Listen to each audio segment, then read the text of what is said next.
Hey, today I am not in my pajamas. I'm actually dressed because I had to go in public. So, but I wanted to talk to you about what is success.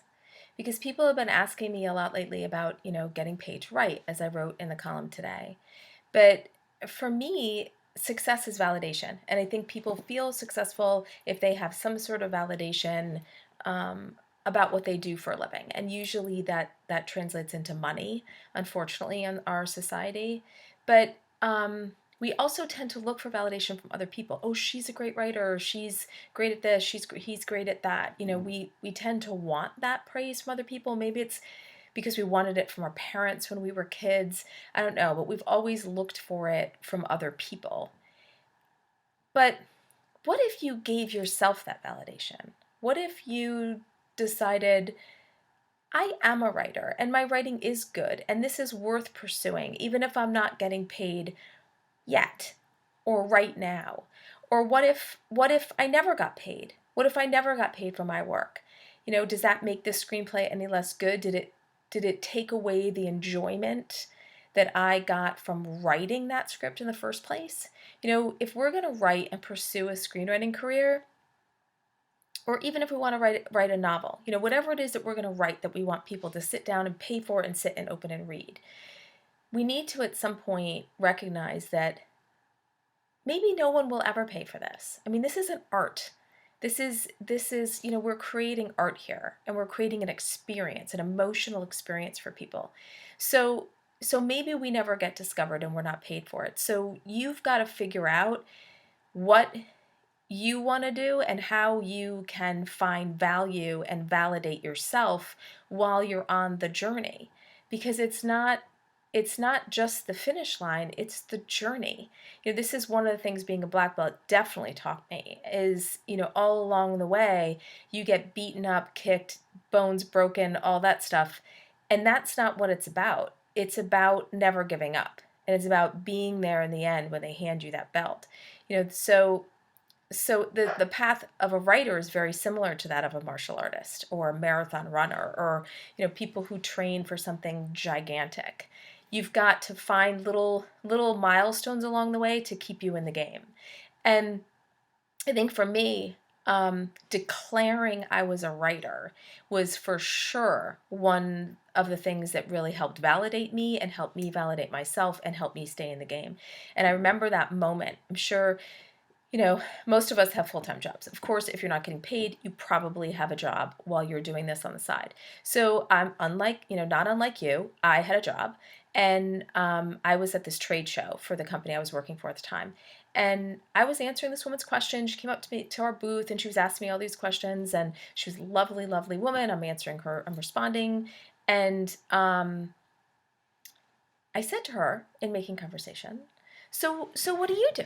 I'm trying to gauge her. What do you do? And she's like, oh, I'm a writer. I'm just covering this event. Sorry about the dimming. I sat there and I thought, well, actually the dimming was appropriate because that's sort of the way I felt like inside. Like somebody had just extinguished my light. I felt like I couldn't breathe.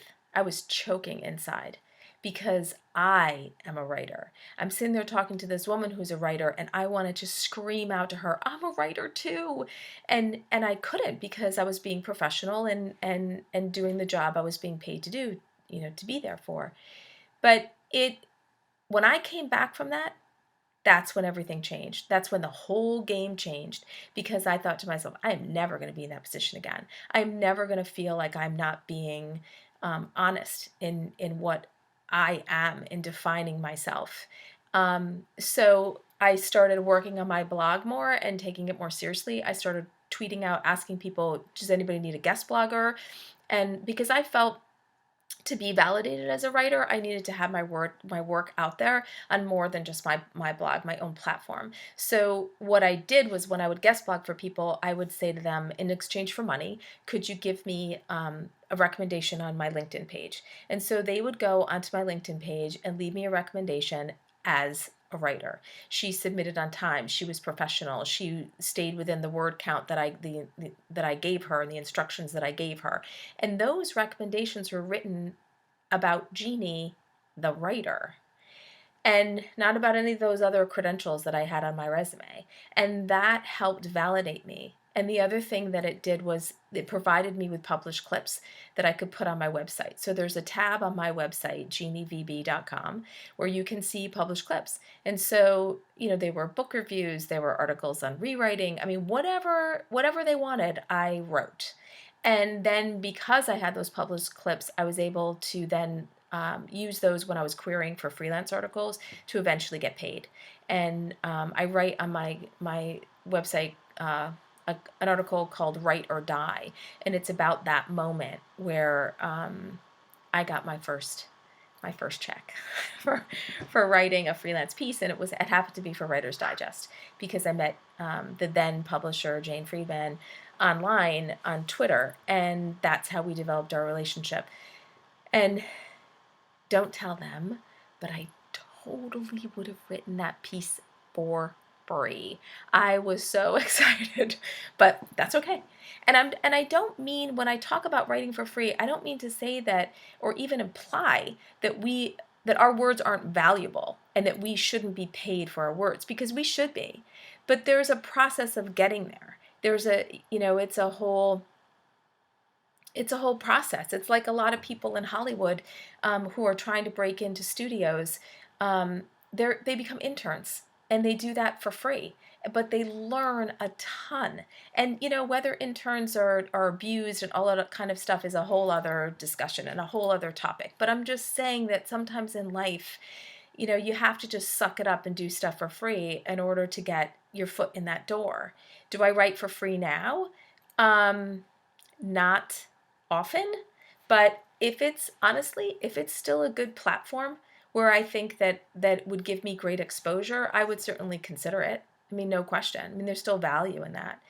But one of the things I want to leave you with is back to what I was talking about at the beginning, as defining for yourself what validates you and what you're willing to do and how far you're willing to go. And that we're creating art here. We're moving people with our words. Remember that those great artists, those really incredible, great painters, often were never made a living at what they did. They weren't paid for what they did. It was after they died that their true talent was realized, and people started paying like these insane amounts of money for their work. And and I'm not saying that we have to die to find value, but just remember that these people did it. They created their art because they loved it, because it was like air that they were breathing. And so every time I write a blog post, every time I write a Balls of Steel column, anytime I put my words, even a tweet, even putting a tweet out there, I'm being validated by people's reaction. If they had some sort of emotional reaction to whatever it was that I wrote, that's where I find my validation. And so whether I get paid or I don't get paid, I will always, forever, consider myself a successful writer, especially if I've moved you with my words. So that's my 2 cents. So in the comments below, feel free to talk about whatever makes you feel validated and help people recognize how to find validation in their work. We would love to continue the discussion in the comments. Thank you very much. I'll see you in the next Balls of Steel.